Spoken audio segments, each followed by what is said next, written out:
ગુજરાતી હોય ને મિત્રો બેંકોક ના જાય તો એનું જીવન અધૂરું, ને બેંકોક જઈને જો પટાયા સ્ટ્રીટ ઉપર કોઈ ક્લબમાં ના જાય તો એનું જીવન અધૂરું. તો મિત્રો આજે આપણે પટાયામાં વોકિંગ સ્ટ્રીટ ઉપર આવ્યા છીએ, જ્યાં તમને અહીંની રંગતના નજારા દેખાડીશું અને સાથે સાથે તમને અહીંના ક્લબ વિશે અને અહીંના સ્કેમ વિશે પણ જાણકારી બતાવીશું. અહીંયા તમે બોસ ક્લબ જોઈ રહ્યા છો. અહીંયા ઘણા ક્લબ મિત્રો ઇન્ડિયાના પણ છે અને ઇન્ડિયાના નહીં ગુજરાતીઓના ક્લબ છે, જેમ કે લીલા ક્લબ છે, બોસ ક્લબ છે, જન્નત ક્લબ છે, જેમાં આપણે જવાના છીએ. પછી મિસાલ ક્લબ છે. એવા ઘણા એવા ક્લબ અહીંયા તમને જોવા મળે છે.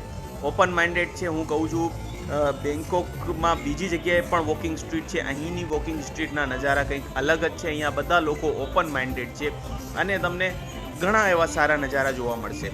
ક્લબની એન્ટ્રીની વાત કરીએ તો મોસ્ટલી ક્લબમાં મિત્રો એન્ટ્રી ફ્રી હોય છે, પણ એક વસ્તુનું ધ્યાન રાખજો, ત્યાં તમને અંદર જઈને કંઈક પરચેસ કરવાનું હશે જે બહાર રેગ્યુલર રેટ કરતાં થોડા વધારે રેટમાં હશે. એટલે અંદર ઘૂસવાની પહેલાં રેટ જાણી લેજો, અથવા કોઈ જાણકાર તમારું પહેલાં ગયું હોય એનાથી વાત કરી લેજો ને એ પ્રમાણે તમે જાજો. આપણે જન્નત ક્લબમાં જવાના છે ને રશિયન્સ પણ તમને દેખાડવાના છે. રશિયન જોવાનું આપણા ઇન્ડિયનને બહુ શોખ હોય છે અને આપણી ઠરક બહુ હોય છે. એ જ ઠરકના લીધે ક્યારેક લોકો ફસાઈ પણ જાય છે. હવે મિત્રો આ વોકિંગ સ્ટ્રીટ ઉપર શું શું આવેલું છે? ખાવા પીવાના રેસ્ટોરન્ટ છે, પછી બહુ બધા બાર અને ક્લબ આવેલા છે. ક્લબમાં મ્યુઝિક વાગશે, અલગ અલગ ડાન્સ હશે, તમે હાર્ડ ડ્રિંક સોફ્ટ ડ્રિંક ખાઈ શકશો, પી શકશો, એવું બધું અહીંયા હશે. હવે તમે જન્નત ક્લબના નજારા જોઈ રહ્યા છો. અલગ અલગ રશિયન ડાન્સર અહીંયા તમને બેલી ડાન્સ અને ઇન્ડિયન મ્યુઝિક ઉપર પણ ડાન્સ કરતા જોવા મળશે. ઇવન ગુજરાતી ગરબા ઉપર પણ અહીંયા ડાન્સ તમને જોવાનું મળી જશે. હવે મિત્રો ત્યાં સુધી તમે આ શોને એન્જોય કરો કે જન્નત ક્લબના નજારા મેં તમને બતાવ્યા છે. તમને હું સ્કેમની વાત કરું, અહીંયા કોમન સ્કેમ એ છે કે મિત્રો તમને અહીંયા છોકરીઓ પોતાની તરફ બોલાવશે ને કહેશે બેસો અમારી પાસે. એને તમને શોખ બેસાડવાનો નથી, પણ એ તમને કહેશે કે તમે ડ્રિંક મંગાવો અમારી માટે. તમને થશે 50-100 બાત કે 150 બાતની ડ્રિંક મંગાવીને પીવડાવી દઈએ બિચારી ગરીબડી છોકરીને, પણ એ ગરીબડી છોકરી 400 કે 500 બાતની ડ્રિંક ઓર્ડર કરશે અને તમને જે ઇન્ડિયાના લગભગ 1000 રૂપિયા પડશે, બરાબર. બીજી તમે મંગાવવાની ના પાડશો તો તમને ધ્યાન આપવાનું એ બંધ કરી દેશે. એટલે તમારી જોડે મીઠી મીઠી વાતો કરશે, તમને અહીંયા લાઇટ ટચ કરશે, એટલે તમને બહુ મજા આવશે. તો તમે એના ઉપર 1000-2000 રૂપિયા એમને એમ ખર્ચી નાખશો.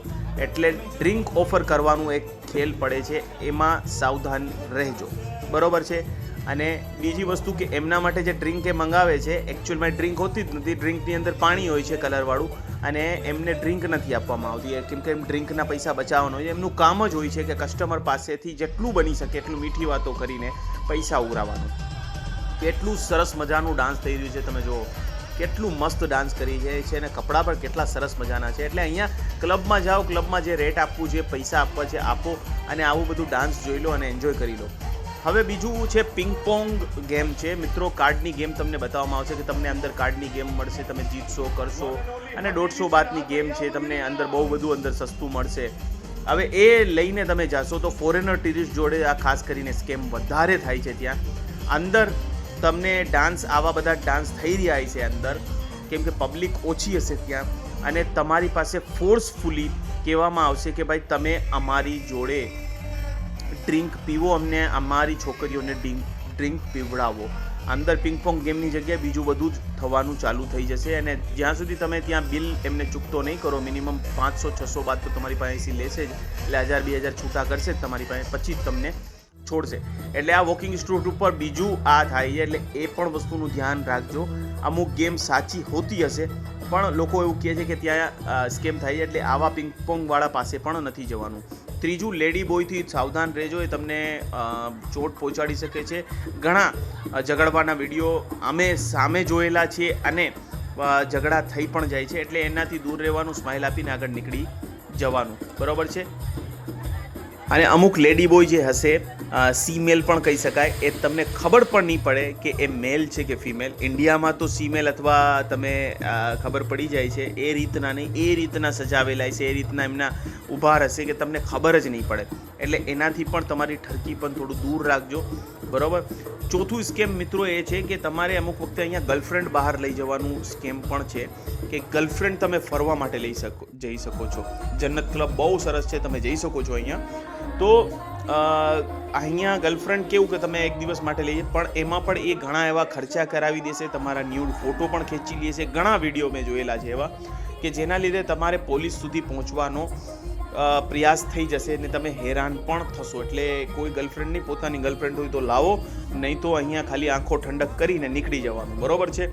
આ તમારું થયું. હવે પાંચમો સ્કેમ, અહીંયા ફેક પોલીસનો પણ સ્કેમ થાય છે કે તમે મસાજ માટે ગયા કે બીજું કંઈ ગયા તો અમુક મસાજ પાર્લરના સ્કેમ પણ છે જે તમારા ફોટોઝ ખેંચીને તમને વધારે પૈસા માંગશે. તમે પૈસા આપી દીધો તો આગળ કંઈ નહીં કરે, બધું થઈ ગયું. પણ તમે જો એમનો વિરોધ કર્યો તો તમારી જોડે મારઝૂડ પણ થશે ને પોલીસ કેસ પણ થશે અને એમાં પણ તમારે હેરાન થવું પડશે. એટલે મસાજનું પણ સ્કેમ છે, એમાં પણ ધ્યાન રખાવવાનું. નોર્મલ મસાજ, રેપ્યુટેડ મસાજમાં મસાજ કરાવો અને બીજું કે ફેક પોલીસથી પણ બચીને રહેવાનું. જો ભારતનો ઝંડો પણ અહીંયા ફેરવવામાં આવી રહ્યો છે. એટલે આ બધા ઇન્ડિયન ક્લબ છે, ગુજરાતી ક્લબ છે, એટલે તમને ઇન્ડિયાના સોંગ પણ સાંભળવામાં મળશે, ગુજરાતી સોંગમાં ગરબા પણ મળશે. એટલે તમને મજા આવશે, તમને બિલકુલ અંજાનું નહીં લાગે. અને ફોરેન મ્યુઝિક પણ સાંભળવા મળશે. ડાન્સરો ફોરેન હશે પણ સોંગ આપણા દેશના હશે.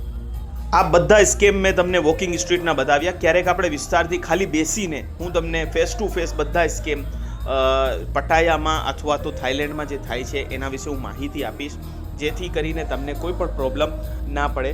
અને અહીંયા જુઓ, જન્નત ક્લબમાં તમે જઈ શકો છો મિત્રો. અને અહીંયા થોડુંક ચાર્જ વધારે હશે. તમે ડ્રિંક બાય કરતા હો, તમે આમ ડ્રિંક તો લોકો વધારે થાઈલેન્ડ જાય છે એ લોકો ડ્રિંક કરવા માટે જાય છે, જેમ કે ગુજરાત ડ્રાય સ્ટેટ છે તો ત્યાં ડ્રિંક તો કરશો એટલે એટલામાં તમારું કામ થઈ જવાનું છે. અને અહીંયા હું તમને કહીશ, પાસપોર્ટ, વિઝા, બીજું બધું તમારું ઇમ્પોર્ટેડ સામાન ઘરે મૂકીને આવો. અને અહીંયા ખાલી તમારે જેટલા પૈસા ખર્ચ કરવાના છે એટલા પૈસા લઈને જ આવો. 2000 બાદ જેવા તમે પૈસા અહીંયા લઈને આવશો તો ઇનફ થઈ જશે પર પર્સન માટે. 1500 જેવા પણ ઇનફ થઈ જશે. અને અહીંયા મોંઘવારી થોડી વધારે છે. જેમ કે જમવાની વાત કરું તો રેસ્ટોરન્ટમાં ને બધું ભાવ તમે જોઈ લેજો. અહીં તમે ખાલી હું કહીશ કે વોકિંગ સ્ટ્રીટનું આનંદ માણો. જેમ કે આપણે ગોવામાં જઈએ છીએ, ટીટોઝ લેન છે, એ બધીની તમે જે રીતે મજા માણો છો ને એ રીતે અહીંયા આવીને મજા માણો, ફરો, જોવો શું છે. બહુ તો એક ક્લબમાં જાઓ, ક્લબમાં ફરી લો. પણ અહીંયા રેસ્ટોરન્ટ વગેરેમાં જે છે એ ખાવાનું ઘણું મોંઘું છે. અહીંથી તમે 4 કિલોમીટર કે 5 કિલોમીટર દૂર હશો તો ત્યાં જમવાનું તમને લોકલ ફૂડ ઘણું સસ્તું મળી જશે. એક જણાનું જમવાનું 100 કે 150 બાતમાં ફૂલ જમવાનું તમારે લોકલ સ્ટોલ ઉપર થઈ જશે. જ્યારે કે અહીંયા કોઈ નાની નાની વસ્તુ તમને 250-300 બાતની મળશે, 300-400 બાતની. એટલે પૂરું એક માણસનું જમવાનું જ 800 બાતમાં થશે. તો થોડું મોંઘું પડશે. બાકી ખર્ચી શકતા હો તો તમે જઈ શકો છો રેસ્ટોરન્ટમાં એવી રીતે. અને બજેટ ટ્રાવેલ છો અમારી જેવા તો પછી તમે આવી રીતે ક્યાંક સ્ટોલમાં જમી શકો છો જ્યાં તમારા પૈસા બચશે. ને બીજું, શોપિંગ પણ અહીંયા થોડી મોંઘી છે ને ઇન્ડિયન બ્રાન્ડ ઘણી આવે છે. તો હું કહીશ કે અહીંયા શોપિંગ ના કરવા કરતાં ઘણા શોપિંગના ઓપ્શન તમને બીજી જગ્યાએ પણ મળી જશે. દિવસમાં શોપિંગ કરશો અથવા બીજે દૂરથી શોપિંગ કરશો તો અહીંયા કરતાં ભાવ ઘણા ઓછા હશે. તો આવી રીતનું તમે પ્લાન કરશો તો તમારા ચોક્કસથી પૈસા બચશે.